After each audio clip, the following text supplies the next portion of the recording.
نور مجسم صلی اللہ تعالی علیہ وآلہ وسلم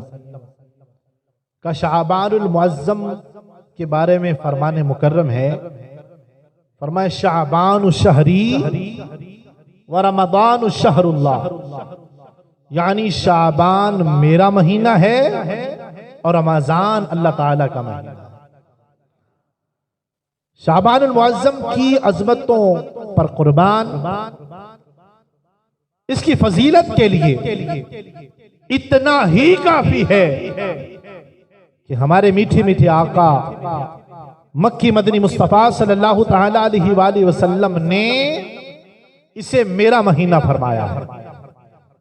سرکار بغداد حضور غوث پاک رحمت اللہ تعالی علیہ لفظ شعبان، یہ جو شعبان کلمہ ہے،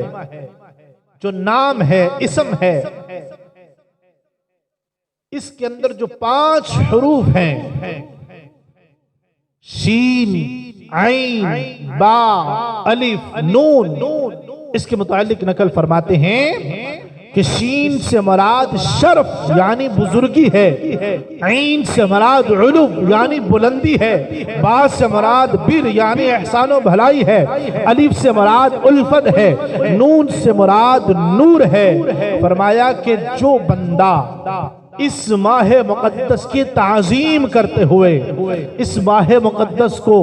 اللہ تعالیٰ کی عبادت میں گزارتا ہے، روزے رکھتا ہے، نوافل پڑھتا ہے، قرآن کی تلاوت کرتا ہے، نیک اعمال کرتا ہے، فرمایا اللہ خالق کائنات اسے یہ 5 انعامات عطا فرماتا ہے۔ فرمایا اللہ تبارک و تعالی اس کو بزرگی عطا فرماتا ہے، اللہ تعالیٰ اسے بلندی عطا فرماتا ہے، اللہ تعالیٰ اس کے ساتھ احسان و بھلائی فرماتا ہے، اللہ تعالیٰ اس کے ساتھ الفت فرماتا ہے، اور اللہ خالق کائنات اس کے دل کو نور ایمان سے بھر دیتا ہے۔